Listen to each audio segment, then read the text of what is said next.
dia, boa tarde, boa noite, dependendo da hora que você estiver assistindo esse vídeo. Olha, nós demos já uma formação sobre a introdução aos carismas. Depois nós falamos na segunda formação sobre o dom de línguas. E agora nós vamos falar sobre o dom da interpretação das línguas, certo? Então nós vamos dizer que, assim, quando um grupo de carismáticos estão reunidos orando em línguas, nesse momento pode ocorrer uma profecia em línguas, né? Uma profecia em línguas. Faz-se um silêncio nesse momento, na hora que essa pessoa faz essa profecia, todos os demais silenciam, né? E vai ouvir, né, direitinho o que foi dito. Nesse momento,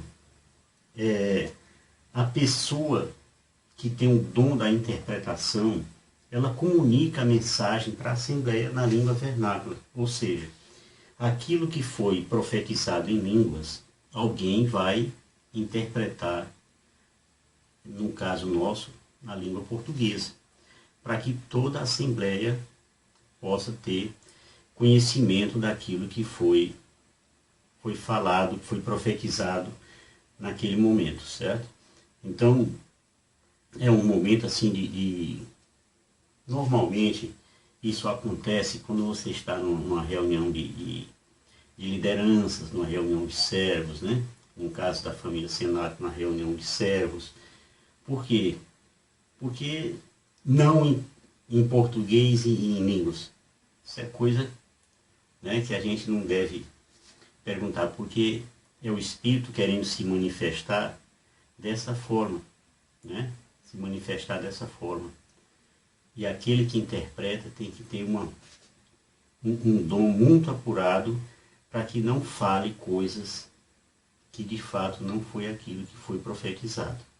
Então, normalmente, quem faz essa interpretação é o coordenador da reunião. No entanto, se o coordenador não interpretar, qualquer outro que tenha o dom da interpretação pode fazê-lo, tá certo?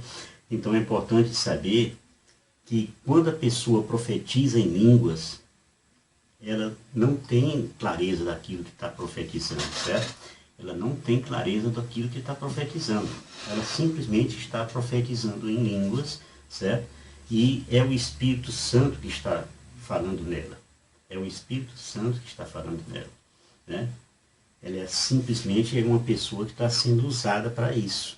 Não tem ela querer fazer isso, né? Não é uma iniciativa de cada um de nós. É o Espírito Santo que se manifesta. É o Espírito Santo que se manifesta. E não são muitas as pessoas que fazem profecias em línguas. Na verdade, não são muitas pessoas.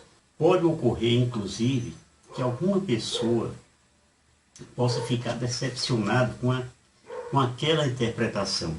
Porque na reunião está sendo discutido um determinado assunto e tal, e de repente veio uma profecia que não está muito de acordo com aquilo que as pessoas estão querendo passar naquele momento. Então, pode até isso, em determinado instante, ficar assim como uma coisa decepcionante, mas quem pensar assim está pensando errado.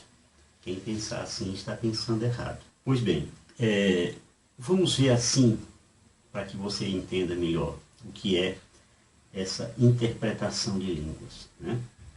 É a faculdade que algumas pessoas têm de perceber o sentido da oração ou da profecia em línguas. Imagine você que você está orando na pessoa, a pessoa que está recebendo essa oração, normalmente ela não sabe o que é que você está expressando naquela oração em línguas. Se você faz uma profecia numa reunião, a maioria não vai compreender qual é o sentido daquela profecia. Então, a gente primeiramente tem que compreender que interpretação não é uma tradução. A oração em língua, a profecia em línguas, ela não é traduzida, ela é interpretada, certo? Ela nunca pode ser traduzida, até porque ela não existe, né? Não é uma língua que exista, que esteja comum do nosso dia a dia, né? Com verbos, artigos, essas coisas. Então, na interpretação das línguas, não se compreende o que foi dito ou orado, mas o Espírito fala nele, né? O que ouviu do outro. O Espírito fala nele o que ouviu do outro. Então é preciso a gente estar bem atento. Talvez você nunca tenha participado de uma reunião em que ocorrem essas coisas, mas mesmo na família Cenáculo a gente já participou de reuniões onde teve profecias em línguas e teve também quem interpretasse. Eu mesmo interpretei pelo menos 2 vezes, certo? Aquilo que foi profetizado em línguas. O Roberto faz isso também, né? Então, essa interpretação de línguas, é a faculdade que alguns têm de perceber o sentido dessa oração. Veja o que está escrito em 1 Coríntios, no capítulo 14. 1 Coríntios, no capítulo 14, o versículo 2 diz o seguinte: aquele que fala em línguas não fala aos homens senão a Deus. Ninguém o entende, pois fala coisas misteriosas sobre a ação do Espírito. E aí você vai para o versículo 5. Diz o seguinte: ora, São Paulo dizia, desejo que todos faleis em línguas, porém, muito mais desejo que profetizeis. Maior é quem profetiza do que quem fala em línguas, a não ser, diz Paulo, que este as interprete para que a Assembleia receba edificação. E ainda tem mais no versículo 13, que diz isso aqui para você. Por isso, quem fala em línguas, peça na oração o dom de interpretar. Peça na oração o dom de interpretar. Você em casa depois vai ter como ler mais vezes. Leia pelo menos umas 3 vezes, para que você entenda bem o que São Paulo quis falar. Tá certo? Porque é muito interessante que você compreenda isso, certo? Porque é interessante. Nós vamos também fazer aqui exercício da interpretação de línguas, das línguas, né? Como no dom de línguas, a interpretação ela pode ser pessoal, ou seja, para o próprio intérprete, ou comunitária, certo? Quando é a mensagem para a comunidade. Um dom de línguas, quando você está expressando em línguas, a interpretação pode ser pessoal ou pode ser comunitária. Tanto você pode receber para você, como uma mensagem para você, ou seja, alguém profetizou em línguas explicitamente para você, ou então alguém profetizou em línguas quando essa mensagem foi destinada para a comunidade, tá certo? Quando acontece isso, e normalmente acontece numa reunião de líderes, uma reunião de servos, é bom que a gente tenha uma agenda, uma ata, né? Porque toda reunião deve ter uma memória daquilo que foi discutido. É bom que uma pessoa secretarie essa reunião e ela seja responsável para anotar essas profecias, anotar essas interpretações, para que não se perca aquilo que Deus falou. Porque quando Deus fala é para a gente ficar ligado, ficar prestando atenção, até para no futuro aquilo se manifestar e a gente, olha, está confirmado aquilo que foi profetizado. Que a gente vá atrás daquilo que foi profetizado. Vamos dizer, nós não tivemos a caminhada da misericórdia, a primeira caminhada da misericórdia. Como é que isso aconteceu? É porque o Roberto recebeu uma mensagem. Então o Roberto recebeu essa mensagem, ele poderia ficar para ele só? Não. Ele recebeu, comunicou a nós todos. Eu me lembro que no mesmo momento todo mundo ficou sensibilizado e alegre com aquilo. É um sinal de confirmação, porque se ficasse todo mundo angustiado, era sinal de que aquilo não era de Deus. Pois bem, foi feita essa mensagem, essa profecia por o Roberto nos comunicou, e a partir daí ele começou a tomar providências para que essas coisas acontecessem. E durante todas as reuniões que nós fizemos, debatendo a caminhada, preparando a caminhada, quantas e quantas mensagens não foram dadas sobre o Padre vir, sobre a quantidade de gente, sobre isso, sobre aquilo, como é que ia ser, né? Como é que estava se preparando a missa, e o espetáculo, que tudo isso se confirmou, tá bem? Tudo isso veio dessa profecia, tá bom? Então a gente não pode perder o foco dessas profecias. Pois bem, quando ocorre uma profecia em línguas, quando se interpreta, normalmente os líderes vão dizendo assim: eu confio, por isso, por isso, por isso. Aí o outro: eu confirmo. Então, confirmou, não tem para onde mais. É você cumprir aquilo que foi profetizado. Fazer aquilo que foi profetizado. Tá bem? Veja como é lindo essas coisas, né? Tudo isso tem um sentido. Tem um sentido. Então, o interpretar é descobrir o sentido do que está sendo dito, né? É reproduzir o pensamento de Deus, é tornar claro o sentido da mensagem que Ele próprio nos enviou. É isso, sim. É simples assim, né? Então, sobre um silêncio intenso. Por quê? Porque você está naquele louvor vernáculo e tal, e de repente aquele louvor passa a ser um louvor em língua, assim, um louvor muito profundo. E aí, de repente, uma pessoa, apesar de todo o volume da oração em língua, essa pessoa sobressai. Só para dar um pequeno exemplo aqui para vocês. Você está na reunião e está todo mundo. De repente, uma pessoa, no meio desse volume de oração em língua, a pessoa.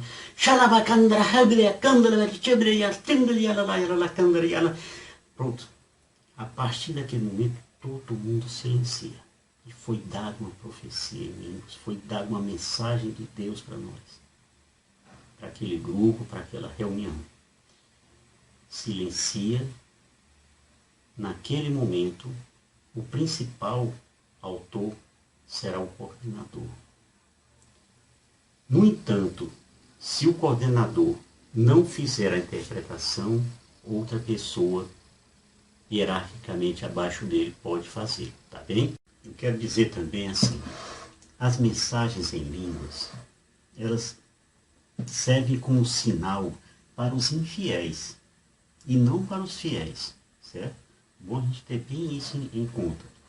As mensagens em línguas, elas são um sinal para os infiéis, mas não para nós que somos fiéis, certo? Já a profecia vernácula mesmo, elas são um sinal para os fiéis e não para os infiéis. Veja a diferença. As mensagens em línguas, elas servem de sinal para os infiéis. E as profecias, na língua vernácula, servem de sinal para os fiéis e não para os infiéis. Deu para compreender isso, né? Depois eu coloco isso aí no texto, no vídeo, no rodapé, certo? Porque na 1 Coríntios 14, 22, a gente vai ler que assim as línguas, certo? As línguas são sinal não para os fiéis, mas para os infiéis, enquanto as profecias são um sinal não para os infiéis, mas para os fiéis. 1 Coríntios 14, 22. Bem claro isso aí, né? Bem claro, que é para a gente compreender direitinho como é que essas coisas são colocadas, né? Então, o acolhimento da interpretação das línguas.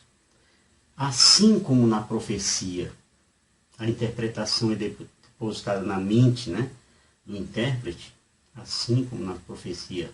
São Paulo, no entanto, ele dá um conselho, certo?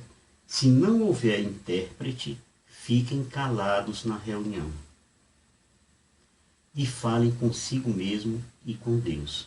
Ou seja, cada um ora em língua do jeito que quiser, mas se não houver intérprete, que não se fale para os demais. Por quê? Porque que adianta ficar profetizando em línguas se não tem quem a interprete? Que adianta uma pessoa fazer uma profecia lindíssima, ou um aviso, uma mensagem de Deus para aquela reunião, se não houver isso em línguas, se não houver uma pessoa que interprete isso? É perda de tempo. É uma grande perda de tempo. Mais uma vez nós vamos para 1 Coríntios 14, só que agora no versículo 28. No versículo 28 vai estar dizendo aqui: se não houver intérprete, fiquem calados na reunião e falem consigo mesmo e com Deus. Ou seja, cada qual fala aquilo para você mesmo, mas não fale para a assembleia, certo? Porque a pessoa deve anunciar a mensagem na primeira pessoa, em nome do Senhor. Isso também é uma coisa muito importante. Por exemplo, o servo, ele deve proclamar assim: eis o que diz o Senhor. Ou então ele dizer assim: o Senhor fala isso. Veja que na profecia não é você que está elaborando a profecia. Você apenas é um instrumento de Deus.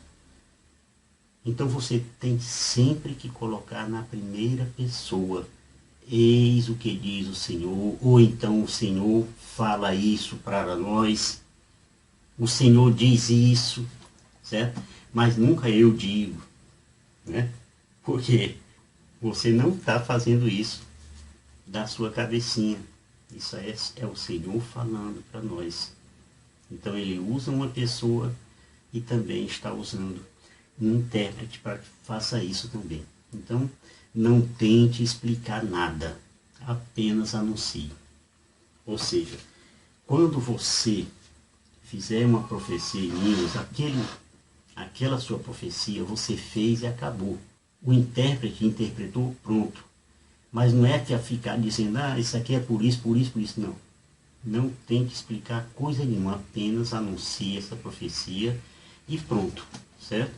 Apenas anuncie. Você não tem que ficar dando palpite nessa profecia.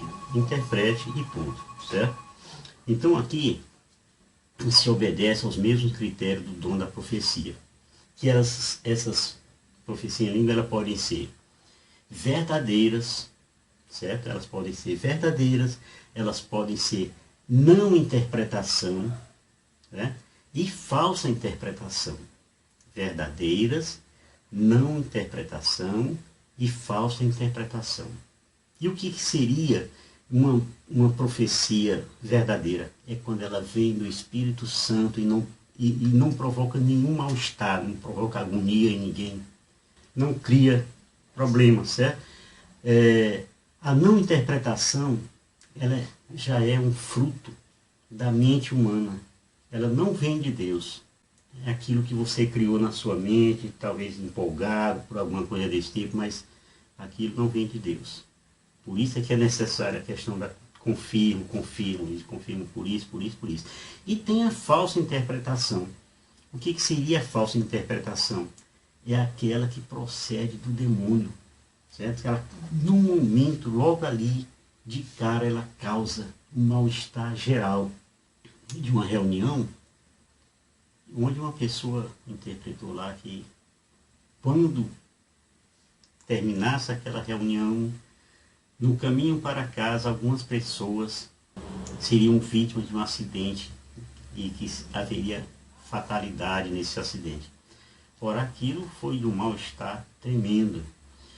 O pregador, convidado para aquele momento, ele repreendeu o nosso irmão ali na hora.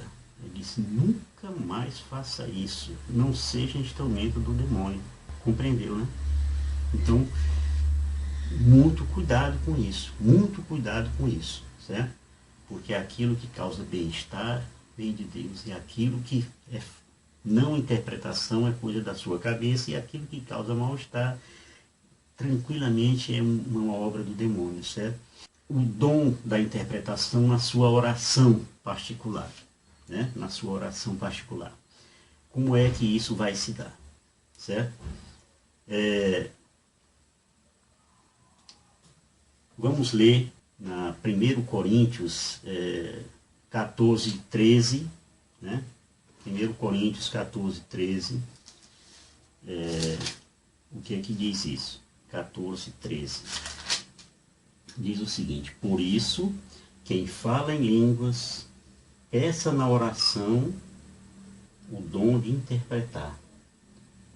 Se eu oro em virtude do dom de línguas, o meu espírito ora, mas o meu entendimento fica sem fruto. Veja bem, por isso, quem fala em línguas, peça na oração o dom de as interpretar.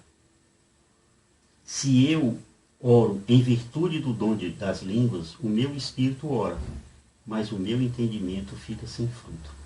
O meu entendimento fica sem fruto, certo? Fica sem sentido, tá bom? É bem importante que compreenda-se isso. No Salmo 18, nos versículos 3 e 4, diz perfeitamente assim: não é uma língua, nem são palavras cujo sentido não se percebe, porque por toda a terra se espalha o seu ruído, e até os confins do mundo a sua voz. Repetindo, Salmo 18, versículos 3 e 4, vai dizer o quê? Não é uma língua, nem são palavras cujo sentido não se perceba, porque por toda a terra se espalha o seu ruído, e até os confins do mundo a sua voz. Em Ezequiel 3, versículos 4 a 6, vem dizer o seguinte: filho do homem, leia na sua Bíblia que vai estar isso, filho do homem, vai até a casa de Israel para lhe transmitir as minhas palavras. Não é a um povo de linguagem compreensível, nem linguagem bárbara que te envio, e sim aos israelitas. Não é a populações inumeráveis, de idiomas incompreensível, de linguajar selvagem, cuja língua não compreenderias, eles te ouviriam se eu te enviasse a eles. Leia depois com calma esse versículo, porque Deus está colocando ali para eles que justamente Deus não iria falar coisas que eles não pudessem depois compreender o sentido, porque não haveria mesmo nenhum sentido, né? Então, mais ou menos aqui para concluir, é um dom muito precioso, gente. O dom da interpretação de língua é um dom muito precioso. Ele causa uma impressão maravilhosa na Assembleia. Um dia vocês vão participar de uma Assembleia onde esses momentos de grande louvor em línguas se dá, e aí vocês vão ouvir essa interpretação em línguas, porque ela vem de Deus. É expressa-se na linguagem dos anjos, né? Na linguagem própria do Espírito Santo. Tá certo? É uma coisa que a gente, sinceramente, uma profecia é feita em línguas. Porque ali não tem nenhuma interferência dos sentidos do homem. Simplesmente Deus está colocando, usando uma pessoa para fazer essa profecia. E está usando também um irmão, ou dois, ou três, para interpretá-la e confirmá-la. Tá bem? Muito obrigado pela atenção. A gente volta novamente, noutra oportunidade, já para falar sobre o dom de profecia. Tá bom?